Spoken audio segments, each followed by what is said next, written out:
Alhamdulillah Rabbil Alamin wa bihi nasta'in wa nusalli wa nusallim wa nubarik ala nabiyyina Muhammadin wa alihi wa sahbihi ajma'in wa ba'du. Ikhwani wa akhwati fillah,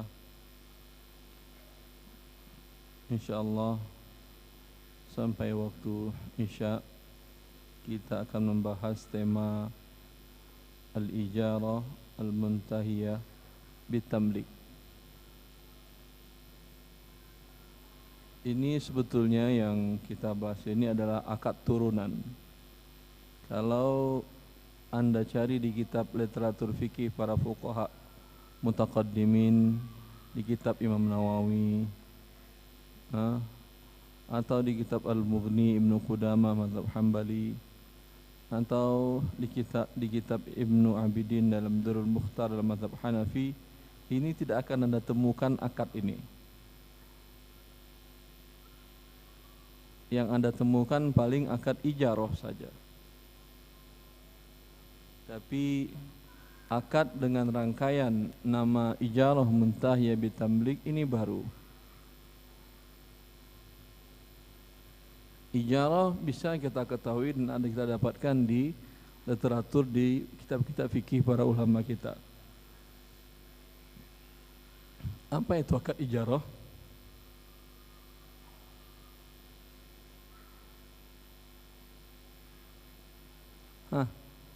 Sudah ada di kitab fikih para ulama dahulu, dalam semua mazhab ada, dalam mazhab Syafi'i ada, dalam kitab Abu Syuja' Matan Abu Syuja' Matan Takrib ada ini kata ijarah.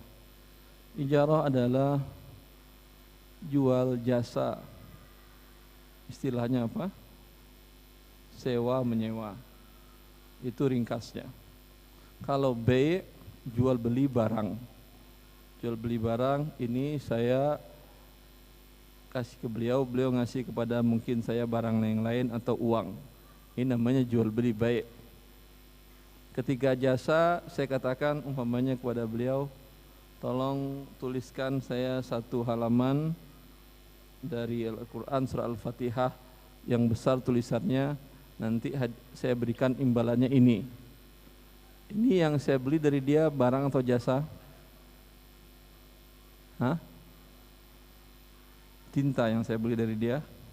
Kalau tinta enggak semahal ini harganya, tapi ada tinta dan ada jasa penulisan. Ini namanya ijarah. Ya. Definisinya para ulama mengatakan adalah tamliku manfaatin bi'iwad, yaitu memberikan kepemilikan jasa dengan ada imbalan. Kalau memberikan jasa tidak ada imbalan, apa namanya?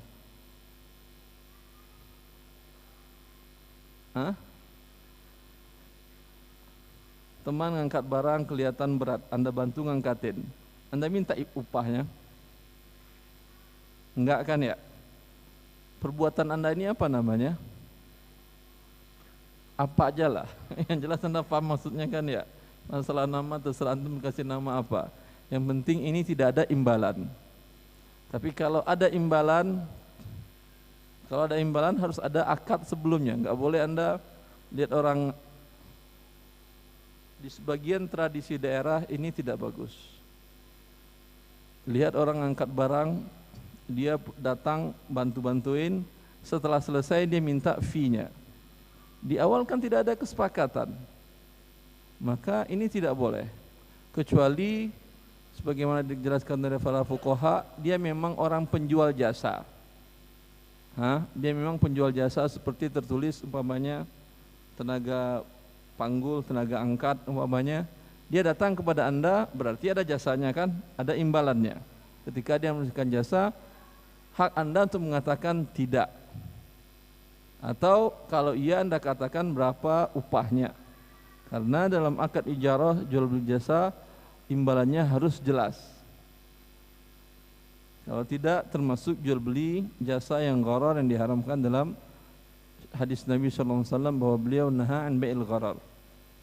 Ini jual beli jasa yang biasa. Bisa jadi jasa orang, bisa jadi jasa barang.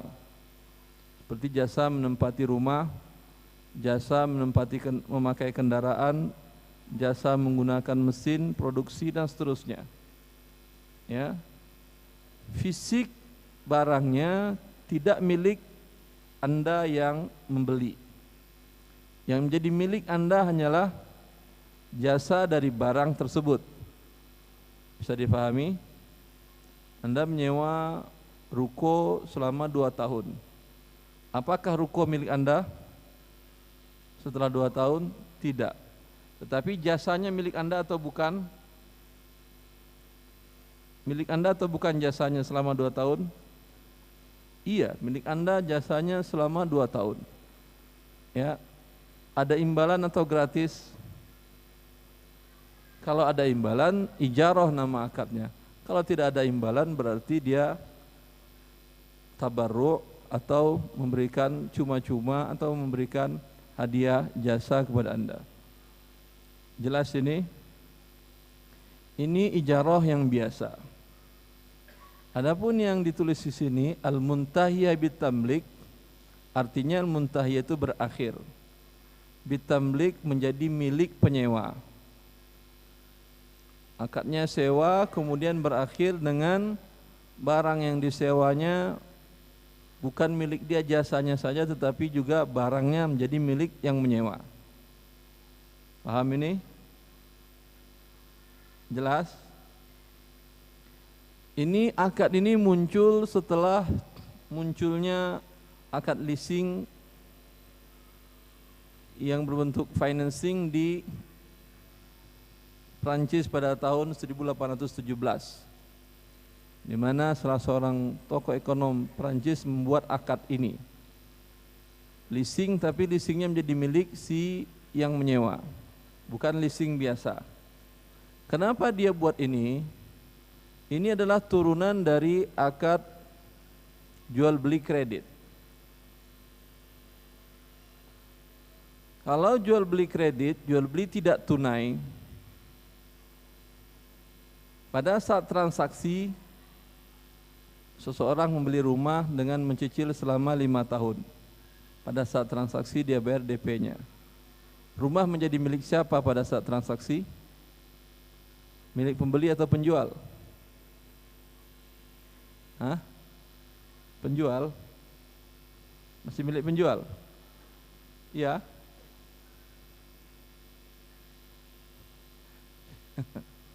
Dia beli, si pembeli, cuma dengan tidak tunai. Berarti barang milik pembeli atau milik penjual? Pembeli lah. Kalau masih milik penjual tidak ada jual beli namanya. Lalu ngapain mereka berakad? Wallahu alam, saya nggak tahu ngapain itu jam berakad. Yang jelas kalau dia beli, walau tidak tunai, barang menjadi milik pembeli. Jelas. Buktinya ketika dia beli dia bisa langsung pakai. Iya atau tidak? Dan dia pun bisa menyewakannya kepada orang lain, iya atau tidak? Berarti milik dia atau tidak? Dan pun dia boleh menambah mengurangi gedung rumah tersebut, iya atau tidak? Ditambahnya kamar ke belakang atau dikurangi kamarnya, haknya dia.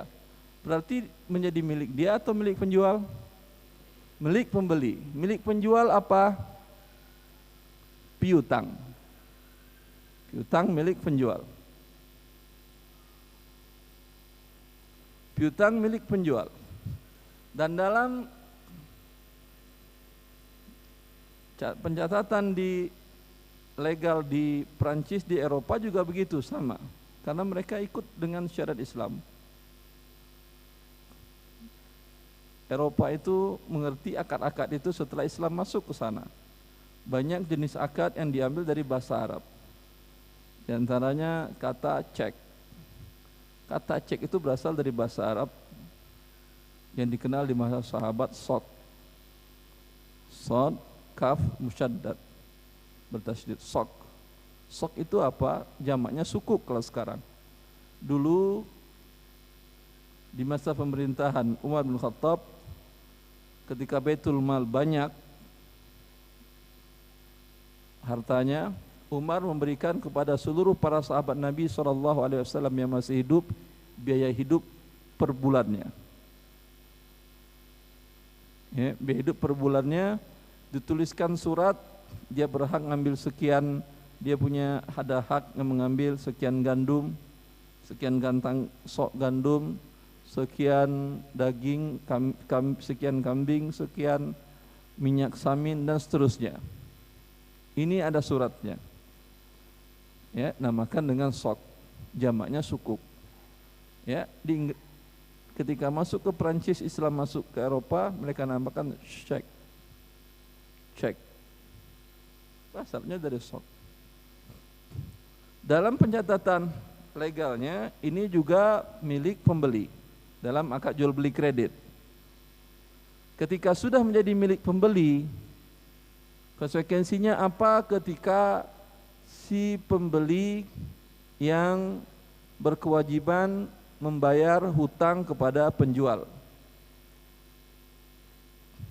Ketika si pembeli wan prestasi, tidak ada niat dia membohongi atau ingin menipu. Qadarullah mungkin terjadi musibah dalam usaha bisnisnya atau segala macam, atau dipecat dari pekerjaannya dan lain-lain, tidak bisa dia melanjutkan pembayaran. Ini sekarang barang menjadi milik siapa tadi? Pembeli. Sekarang pembeli tidak mampu membayar uang. Bagaimana cara si penjual tidak tunai menarik barangnya? Gimana caranya? Pakai debt collector begitu?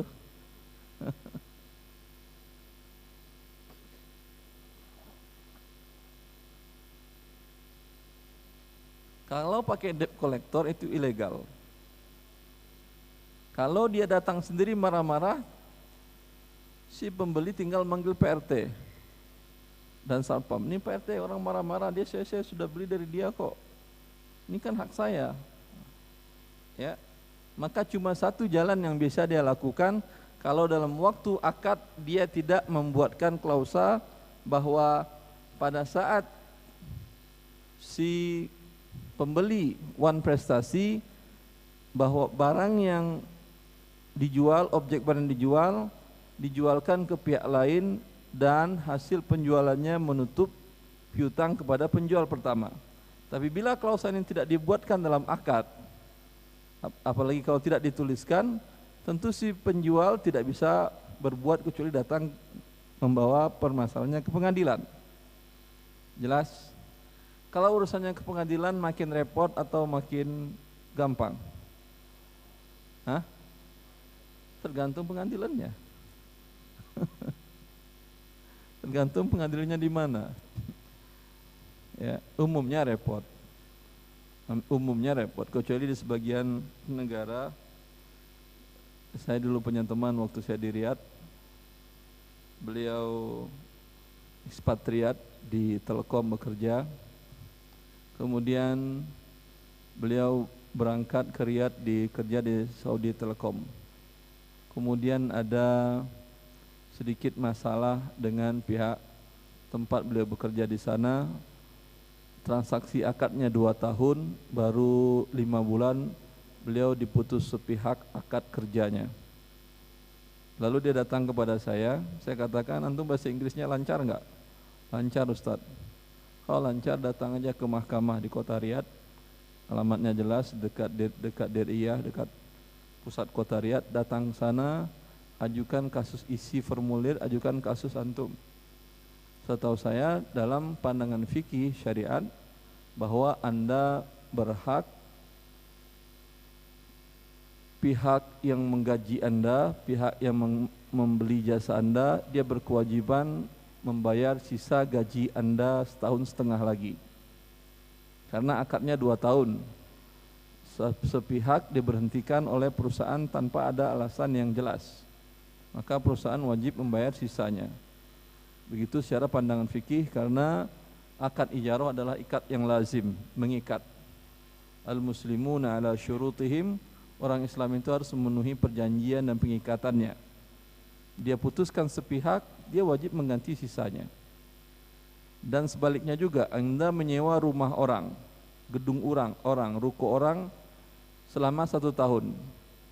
Baik sudah Anda bayar ataupun belum. Kalau sudah Anda bayar di awal tahun, kemudian 3 bulan terjadi sesuatu yang mengharuskan Anda meninggalkan daerah tersebut untuk ke daerah lain karena tugas dan lain hal.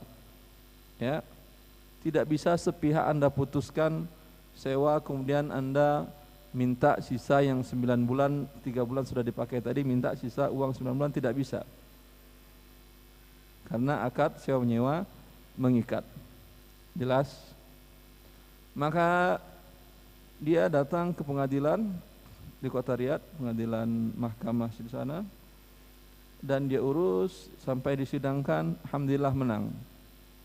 Menang, dapat sisa gaji setahun setengah, gajinya sekitar 10.000 rial kalau saya nggak salah dulu. Dapat setahun setengah, karena sudah dipecat dia pulang lagi. Ya. Walhasil di negara Islam seharusnya pengadilan itu gampang. Sehingga di Riyadh itu setahu saya di pasar-pasar tradisional itu ada apa namanya? ruangan untuk qadhi. Apa gunanya? Orang ribut antara pembeli dengan penjual, beli tempe 1 keping. Mau bawa ke mahkamah di pusat kota, harganya cuma selisih harganya, mungkin penipuannya nggak terlalu besar. Mungkin 10.000, 20.000 tertipu. Ya, kan tidak mungkin. Maka di sana ada namanya mahkamah musta'jalah. Mahkamah drive-thru, cepat. Ya, kasusnya cepat, tidak berbelit-belit, langsung aja ada kasus, datang, masuk, dipanggil si penjual, diselesaikan di dalam. Sehingga si penjual biasanya nggak berani macam-macam terhadap para pembeli. Ya, ini satu sisi. Tapi umumnya di negara-negara di dunia ke mahkamah itu lebih repot. Sehingga jual beli kredit tadi si penjual terzalimi. Jelas? Maka apa solusi yang dibuatkan? Dibuatkanlah di Prancis pada tahun 1800 tersebut akad namanya sewa beli atau beli sewa.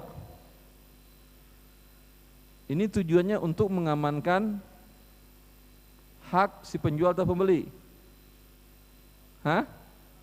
Penjual, karena akadnya sewa. Jelas? Kalau si penyewa yang statusnya pembeli tidak menyewa lagi, kan selesai, nggak perlu bawa ke mahkamah pun selesai kan? Iya atau tidak? Kamu kan nyewa. Sekarang kamu nggak bayar berarti nggak nyewa, udah selesai. Ya. Tapi dia bukan sewa murni seperti yang biasa. Dia sewa yang nanti menjadi milik si pembeli. Berarti harganya sama atau lebih? Pasti lebih, untuk menutupi harga fisik barang yang disewanya. Berarti lebih mahal. Jelas? Maka di sini menggabungkan dua akad, yang satunya tumpang tindih konsekuensinya dengan yang lain. Ada akad beli dan ada akad sewa. Yang sampai sekarang masih berlaku di negara-negara kaum muslimin. Di Indonesia juga namanya leasing kan ya? Ya, namanya leasing, memang Anda nyewa akadnya. Ketika Anda nggak bayar, dia tarik. Tidak bisa pihak kepolisian melarang mereka untuk menariknya. Ya, karena memang statusnya Anda sewa, berarti fisik barang milik yang menyewakan. Lah, kan Anda belinya, salah paham Anda belinya. Walhasil ini akad kemudian diharamkan oleh para ulama kaum muslimin karena tumpang tindih konsekuensi dari dua akad ini. Karena kalau akad beli berarti fisik barang milik pembeli yang statusnya penyewa juga. Jelas? Kalau akad barang sewa, fisik barang milik yang menyewakan, si penyewa hanya memiliki jasanya saja. Jelas ini? Dan biasanya yang kuat menekan yang lemah. Dalam kasus ini siapa yang kuat? Penjual yang menyewakan atau yang menyewa? Yang menyewakan kan ya? Maka dia mengatakan, ini saya sewa, saya leasingkan ke kamu, ya, bayar sewanya lebih mahal dari ya sewa biasa. Nanti setelah 3 tahun, 5 tahun, fisik barang menjadi milik kamu. Di sini ada tumpang tindih konsekuensi. Kalau konsekuensi sewa biasa, kerusakan fisik barang siapa yang menanggung? Hah? Anda sewa kontrakan rumah. Qadarullah bocor gentengnya. Dan bocornya parah. Kalau bocornya gampang mungkin Anda bisa naik, tapi hati-hati. Kalau jatuh mungkin lebih mahal daripada rumah biaya pengobatan Anda. Anggap Anda bisa atau anak atau siapa Anda suruh gampang urusannya, nggak perlu harus ke pemilik. Tapi ini agak berat. Banyak bocornya. Ini tanggung jawab Anda yang menyewa atau pihak yang menyewakan? Yang menyewakan. Terjadi gempa la qadarullah dinding retak dan membahayakan, bisa mungkin roboh rumahnya, gedungnya rumahnya ini. Ini siapa yang menanggung risiko? Yang menyewa atau yang menyewakan? Yang menyewakan. Jelas? Ya. Dalam akad sewa beli atau beli sewa ini, yang menjual dia lepas tangan. Ini kan nanti 5 tahun jadi milik kamu. Kalau kamu nggak ngurusin, terserah kamu dapat rumah hancur. Iya atau tidak? Padahal tadi akadnya sewa, tapi kan beli juga kata dia. Maka dalam hal seperti ini terus yang dirugikan adalah yang lemah, yaitu yang membeli dan yang statusnya sebagai penyewa. Kemudian kalau akadnya betul adalah beli, berarti dia tidak perlu bayar uang sewa. Iya atau tidak? Sekarang dia harus bayar uang sewa juga dan dia harus menanggung kerusakan kemudian fisik barang. Berarti ini menzolimi. Dan kalau dikatakan sewa harganya jauh lebih mahal daripada harga sewa harga pasar. Berarti di sini ada juga kezaliman. Karena itu para ulama mengharamkan akad leasing ini. Jelas? Dan kemudian para ulama berlakukan muktamar membahas tentang akad bai'il ijari, dalam bahasa Arab namanya yang leasing itu bai'il ijari, jual sewa. Kalau kita namanya apa? Beli sewa atau sewa beli? Atau leasing aja yang antum paham? Hah? Ya ada sewa beli atau beli sewa. Dalam bahasa Arab bai'il ijari, jual dan sewa. Maka mereka sepakat semuanya mengharamkan. Lalu solusinya apa? Solusinya seperti yang Anda lihat di depan judulnya, al-ijarah al-muntahiyah bitamlik. Dibuat akadnya selama sekian tahun, 3 tahun, 5 tahun, murni sewa menyewa. Jelas? Konsekuensinya bila kerusakan fisik bukan karena kelalaian penyewa, siapa yang menanggung? Yang menyewakan pemilik barang atau pemilik gedung atau pemilik kendaraan tadi. Jelas ini? Ya. Andai kemudian setelah berlalu 5 tahun ada akad kedua, akad beli yang di awalnya dijanjikan oleh yang menyewakan tadi. Dia mengatakan ada beberapa pilihan yang diberikan oleh para ulama dalam oki tersebut. Pertama pilihannya hibah. Kalau kamu sewa dari saya, tentu sewanya lebih mahal daripada harga biasa. Kalau sewa kontrakan biasa umpamanya sebulan 1 juta, dia sewakan 2 juta sebulan. Dia mengatakan setelah 3 tahun saya berjanji menghibahkannya kepadamu. Bukan langsung menghibahkan, karena kalau langsung menghibahkan dia gak bisa menarik uang sewa lagi karena sudah menjadi milik yang menyewa tadi.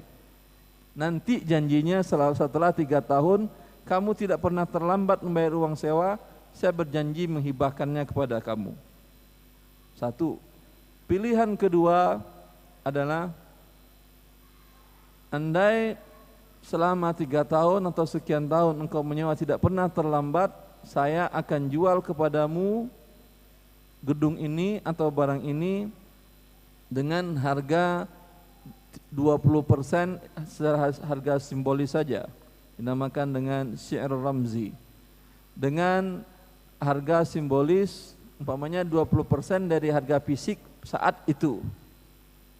Pada saat dia sewakan mungkin harganya seharga 1 miliar. Setelah 3 tahun naik atau turun? Anggap turun lah ya, atau anggaplah naik. Antum kan kota wisata tinggal anggap naik. Alhamdulillah nikmat Allah. Anggap naik menjadi 1,5. Berarti dengan harga 30% dari 1,5, 500 juta bayar. Ya, ini pilihan kedua. Jelas? Dengan demikian akadnya tidak tumpang tindih. Selama 3 tahun atau 5 tahun tadi, pihak yang menyewa tidak bertanggung jawab atas kerusakan fisik yang tidak disengaja dia. Semuanya akadnya adalah akad sewa. Paham ini? Setelah itu berakhir dan tidak terlambat, ya, dan dia nyewa selama sekian panjang waktunya, baru dibuat akad baru lagi. Cuman yang menjadi masalah, bagaimana kalau si pemilik barang atau pemilik ruko gedung tadi ingkar janji, Ustaz? Gimana, ingkar janji boleh? Hah? Ingkar janji boleh? Enggak boleh? Boleh. Ingkar janji boleh? Bukankah tanda ciri-ciri orang munafik bila berjanji mengingkari? Berarti ingkar janji boleh? Dalam kehidupan biasa ingkar janji tidak boleh, bagian dari munafik. Dalam akad jual beli tidak memenuhi janji boleh. Saya contohkan, ada orang ingin beli kepada Anda handphone, Anda toko handphone, dia pengen seperti ini 10, yang ada di toko Anda cuma 1. Anda katakan seminggu lagi datang, insya Allah ada 10 seperti ini. Jelas? Datang Anda ke dia setelah seminggu, kata dia, mohon maaf akhi, kata dia, saya sudah pesan ke beberapa supplier saya, tidak ada yang mampu memberikan 10. Ada dari 2 supplier cuma 2, dengan 2 4 cuman. Walhasil di tempat saya cuma 4. Anda marah-marah ke dia, lah kamu ingkar janji, munafik kamu, begitu? Hah? Hah? Iya atau tidak? Iya. Terserah antum kalau yang iya. Yang kedua sebaliknya. Tadi Anda katakan seminggu lagi saya datang. Atau si penjual mengatakan datanglah seminggu lagi, kata milik toko. La qadarallah, 2 hari sebelumnya Anda ada hajah yang harus ke kampung atau ke kota lain atau ke pulau lain atau ke luar negeri. Sehingga di hari yang sudah dijanjikan Anda tidak datang. 2 hari setelahnya Anda pulang dari pulau tadi, dari daerah tadi, datang Anda ke dia. Marah-marah si tukang tokonya, kurang ajar kamu munafik besar ya. Hah? Baca lagi dalil Qur'annya si pedagangnya. Innal munafiqina fid darkil asfali minan nar. Orang munafik itu di dasar paling bawah neraka. Tahu enggak kamu? Pernah begitu kata pedagang? Hah? Pernah enggak? Kalau pernah tuh fikih pedagangnya lain ilmunya itu. Dan sebaliknya yang pembeli tadi pernah marah-marah juga ke pedagang? Hah? Tidak. Anda jalan dari dia, jalan 10 meter, Anda lihat toko lain. Anda tanyakan, iseng Anda tanyakan, ada di dia 20 unit yang Anda inginkan. Anda beli atau Anda izin dulu ke toko yang tadi? Beli langsung pergi kan ya? Apa ini sini namanya pedagang kan, dia beli barang untuk dia. Iya atau tidak? Lihat pedagang sayur di mana-mana. Apakah dia beli dari supplier, ada orang pesan dulu baru ada barangnya, atau sudah dia sediakan? Tidak ada orang beli, ada sama dia barang. Iya atau tidak? Hah? Marah-marah dia, hari ini kenapa kalian nggak beli, saya beli sayur banyak, kata dia, dan supplier. Jelas. Maka akad janji di dalam jual beli tidak mengikat. Kalau mengikat berubah menjadi akad. Kalau menjadi akad, konsekuensinya seperti tadi. Saya berjanji menghibahkan kepadamu, berarti hibahnya mengikat, tidak perlu dia sewa lagi. Alhamdulillah, kata dia, gedung berarti sudah menjadi milik saya. Ketika ditagih sewanya, Pak, ini tertulis janji Anda dan janji mengikat, berarti Anda sudah menghibahkan kepada saya, ngapain saya harus bayar sewa lagi? Jelas? Paham? Kecuali mengikat kedua belah pihak tidak boleh. Ini yang difatwakan oleh Oki. Akan tetapi mengikat satu pihak boleh. Ya. Dia mengatakan, si pedagang mengatakan, saya berjanji kepada Anda dan janji saya mengikat untuk menyediakan 10 unit. Janji kamu untuk membeli, silakan tidak mengikat. Alhamdulillah kamu datang kemari, ya, pas kebetulan saya ada, saya jual ke Anda, selesai, kita berarti bertransaksi. Setelah kamu berjanji, setelah saya berjanji kepada kamu sepihak mengikat, kamu pergi dari toko saya dan mampir ke toko yang lain iseng, dapat unit yang kamu inginkan, ya, kamu tidak perlu penuhi janji kepada saya karena tidak mengikat. Jelas? Ini boleh. Paham? Ini boleh. Oleh karena itu, ini yang dikeluarkan oleh Oki di dalam akad ijarah muntahiyah bitamlik ini, sewa yang berakhir menjadi kepemilikan si penyewa aset yang disewanya tersebut. Cukup jelas pembahasannya? Ya. Kalau cukup jelas berarti selesai sudah. Silakan yang mau bertanya. Kalau tidak ada bertanya berarti sangat jelas. Tidak perlu ditanyakan lagi. Silakan. Ada ini mic-nya.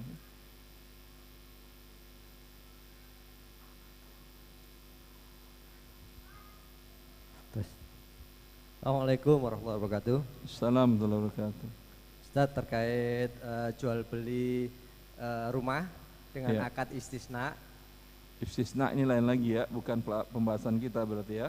Oh iya. Ya tidak apa-apa terus. Ya, terkait dengan jual beli istisna itu akadnya adalah gabungan jual beli barang dengan jasa pengolahan. Itu dia namanya istisna atau fabrikasi, nama kalau bahasa Indonesia ya. Fabrikasi, minta dibuatkan, minta diolahkan. Yang dibelinya bukan beras, sayur, daging, ikan, rempah, bukan, tetapi yang dibelinya nasi kotak sebanyak 1000 porsi. Ini namanya istisna. Berarti bahan yang sudah diolah menjadi barang yang lain. Paham ini? Akad istisna ini sebagian para ulama mazhab tidak memasukkannya dalam akad yang boleh, karena menurut mereka tidak bisa disamakan dengan akad yang sudah ada di masa Nabi Sallallahu Alaihi Wasallam. Yang ada di masa Nabi ada akad ijarah, sewa menyewa jasa, atau beli barang yang barang itu belum milik si penjual. Boleh dengan akad salam. Ya, akad salam itu ketika Rasulullah SAW datang ke Madinah, beliau dapati para petani di Madinah, petani kurma, menjual kurmanya untuk panen tahun depan, panen 2 tahun ke depan, panen 3 tahun ke depan. Sudah ada kurmanya pada saat transaksi? Belum. Putiknya aja mungkin belum ada. 3 tahun ke depan. Ya, ini dibolehkan oleh Rasulullah SAW dengan syarat uang bayar cash tunai di majelis akad. Namanya akad salam. Kalau Anda ingin membeli sesuatu, Anda bayar cash di awal. Beli mobil keluarnya setahun 6 bulan lagi. Anda bayar cash di awal sekarang, 6 bulan terima tidak masalah. Tapi ini akan menjadi masalah kalau umpamanya rumah Anda bayar cash 2 tahun setelah itu baru terima. Iya kalau orangnya amanah. Kalau enggak, alhamdulillah saya dapat uang, saya mau umroh aja, enggak balik-balik lagi ke Indonesia, kata dia. Padahal Anda beli kepada dia. Ya. Maka dibuatkanlah akad istisna ini, bisa bayar DP saja, berbeda dengan salam halus cash. Sehingga para ulama mazhab mengharamkan akad ini, kecuali mazhab Hanafi. Maka tidak akan Anda temukan di mazhab Syafi'i nama akadnya istisna, tidak ada. Dalam mazhab Hambali istisna tidak ada karena akadnya haram. Dalam mazhab Maliki tidak ada, yang ada hanya di mazhab Hanafi. Itu secara referensi mazhab. Tapi kemudian para ulama masa sekarang melihat kebutuhan akad ini besar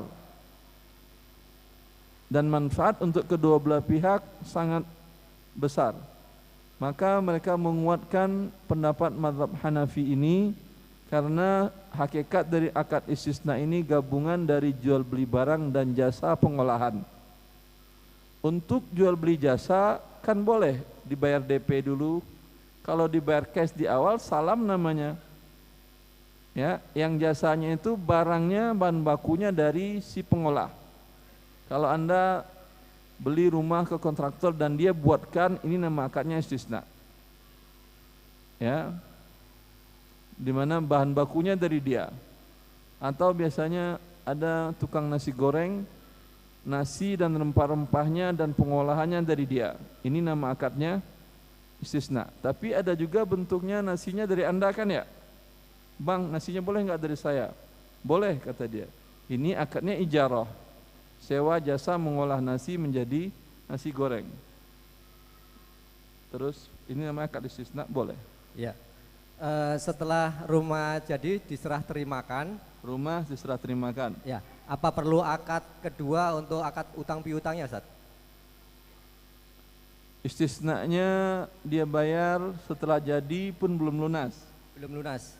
Kenapa belum lunas? Nggak kuat dia kalau temponya pendek. Ya, temponya panjang, Ustaz. Dipanjangkan. Ya, panjangkan. Nggak perlu. Berarti akad istisnanya serah terima berapa bulan semenjak akad? 18 bulan. 18 bulan. Dia harus bayar berapa bulan? 5 tahun. Dari menjak akad. Ya. Ya berarti akad istisnanya seperti tadi, minta dibuatkan rumah serah terimanya 18 bulan dengan dibayar selama 60 bulan. Cukup satu akad itu, Ustaz ya? Iya. Ya, Ustaz. Syukran. Jelas. Assalamualaikum warahmatullahi wabarakatuh. Assalamualaikum. Terlambat tidak ada denda keterlambatan kan ya? Tidak ada, Ustaz. Satu harga. Ada lagi yang bertanya?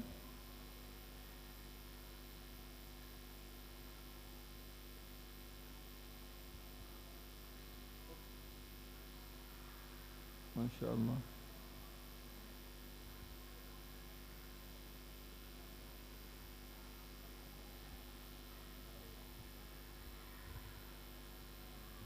Assalamualaikum warahmatullahi wabarakatuh. Assalamualaikum warahmatullahi wabarakatuh. Ustadz, saya ada transaksi dagang rempah-rempah. Pelan-pelan Pak. Transaksi dagang Rempah-rempah. Rempah-rempah. Ya. Bapak? Iya, rempah-rempah. Rempah-rempah. Bapak pembeli atau penjual? Saya penjual, Ustadz. Nah, pembeli itu menjanjikan 2 bulan akan dibayar. barang diserahkannya kapan? Barang diserahkannya saat Transaksi. Pak. Ya, Ustadz. boleh. Nah, dia mengeluarkan cek 2 bulan, cek mundur. Dia membayarkannya tunai 2 bulan setelah transaksi. Betul, dengan cek mundur. Cek mundur artinya 2 bulan cair. Betul, Ustadz. Terus? Nah, setelah menunggu 2 bulan, ternyata dia tidak bisa membayar. Ceknya nggak bisa dicairkan? Dia ganti cek, Ustadz, minta ganti cek. Dia minta mundur lagi 2 minggu. Sebentar Bapak, kenapa? Setelah 2 bulan saat cek jatuh tempo, dia bersurat ke saya, Ustadz. Ya, jangan dicairkan kata dia. Jangan dicairkan. Kalau dicairkan saya bisa masuk penjara kata dia kan ya. Betul Ustaz. Terus Nah, dia minta mundur lagi 2 minggu dia minta mundur 2 minggu dengan mengganti cek yang sebelum yang dengan awal. Dia mengeluarkan cek baru. Dia mengeluarkan cek baru. Ya Ustaz. Nah, dengan harga yang sama atau berlebih? Dengan harga sama, tidak ada perubahan Ustaz. Ya, kalau berlebih ini riba namanya ya. Ya. Kalau sama nggak apa-apa. Nah, berarti Anda dapat pahala. Amin. Amin. Iya, dapat pahala. Terus. Nah, setelah 2 minggu, setelah 2 minggu, 2 minggu lagi, 2 minggu cek itu kan harusnya cair. Nah, setelah saya mau cairkan dia nelpon ternyata lagi. Tidak bisa, tidak ada duitnya Ustaz. Ya. Kosong. Dia minta dimundurkan lagi. Berapa minggu lagi? 2 minggu lagi. 2 minggu lagi. Masya Allah tambah pahala antum lagi. Nah, pada saat 2 minggu lagi dimundurkan itu dia ngasih semacam kompensasi Ustaz. Dia memberikan kompensasi kepada Anda. Ya. Ini tidak boleh Anda terima. Kenapa Ustaz? Ini kompensasinya tidak boleh Anda terima. Oke. Ini di masa jahiliyah seperti ini. Bila orang membeli barang dengan tidak tunai, kemudian jatuh tempo pembayaran, dia belum mampu membayar, dia akan mengatakan anzirni azidka. Sehingga dikenal istilah ini dengan istilah riba jahiliyah. Kalau semua kitab tafsir, para ulama tafsir mengatakan seperti ini. Riba jahiliyah itu adalah anzirni azidka. Bila ketika jatuh masa tempo, dia mengatakan anzirni, beri aku masa tangguh, azidka, aku tambah uangnya. Ini dia riba jahiliyah, Bapak. Duit kompensasi itu memang tidak saya terima Ustaz. Tapi saya alihkan ke pembangunan jembatan yang rusak Ustaz. Tapi sudah Anda ambil. Iya. Berarti sudah terjadi riba.